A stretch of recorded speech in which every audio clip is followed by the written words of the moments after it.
We don't do a very good job with pain and suffering because something about it just doesn't feel right. Something deep within us knows that pain and suffering were not what we were created for. And it also doesn't feel right because it doesn't feel good. Pain is just that. It's painful. And so we do all kinds of things to try to prevent suffering or to get rid of it. If that doesn't work, we do whatever we can to numb the pain so that we don't feel it. And if that doesn't work, we try to ignore it or distract ourselves from the pain. Sometimes we get mad at God. We wonder why He lets it go on, why He doesn't make everything easier or more comfortable for us. We question Him. We say, God, how can you love us and at the same time allow us to hurt like this? Some people even choose to walk away from God altogether. They say, if this is how it's going to be, then what's the point of following Him at all? And some others just pretend that it's not even there. They make big, bold declarations that sound like they have so much faith, saying that their suffering and their pain has been canceled, that it's been healed in Jesus' name.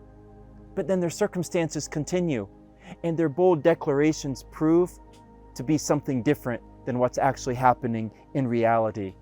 But one thing that you can't do with your suffering is ignore it, because it will come.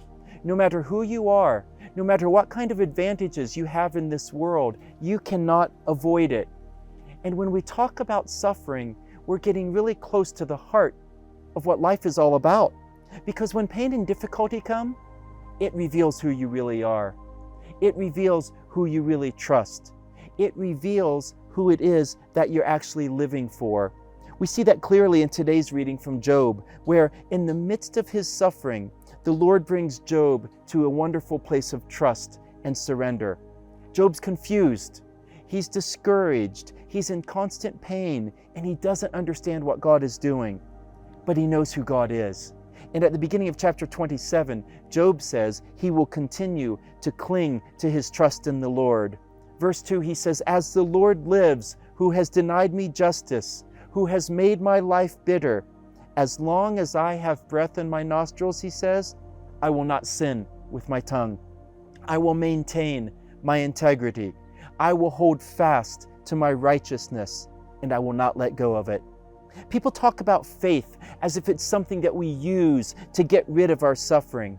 But Job shows true biblical faith, which says, no matter what happens to me, I will not stop walking closely with the Lord because my hope is in Him. Then for the rest of the chapter, Job talks about the certainty that no matter how often it appears that the wicked escape the judgment of God in this life, no matter how much wealth they pile up, no matter how much comfort they get for themselves, one day, he says, all of it will be for nothing, and God will punish the wicked for their sinfulness. Then in chapter 28, Job comes to the realization that we all need to come to. He starts off by talking about how man is able to figure out how to get treasures from this earth. He mines for silver and for gold and for precious jewels and for copper and iron. But, he says in verse 13, where can we find wisdom? Where is the place we can go and dig and find understanding about life? Where can we go to know the ways of God? Well, you can't find it in the sea, Job says. You can't mine for it in the earth. And he says most people have no idea how much more valuable it is to gain wisdom and understanding from God than to have all the riches that this earth can bring. Man does not know how to find wisdom, he says. But the important thing, he tells us in verse 23, is that God knows the way of wisdom. We might not understand why the wicked so often prosper and why the righteous so often suffer. We might not understand why God intervenes in some situations and in other situations He doesn't. We might not understand why God sometimes answers prayers so clearly and other times He remains silent as if He doesn't even hear. But that's okay, Job says, because true wisdom knows that we don't need to know. True wisdom rests in the fact that He knows and that He understands. Job concludes in verse 28, true wisdom is to know Him. True wisdom is to trust Him. True wisdom is to be in awe of Him. And true wisdom is to run away from the enticements of sin and to walk in the ways of the Lord. And ultimately, that's the only wisdom and the only understanding that we were ever meant to find.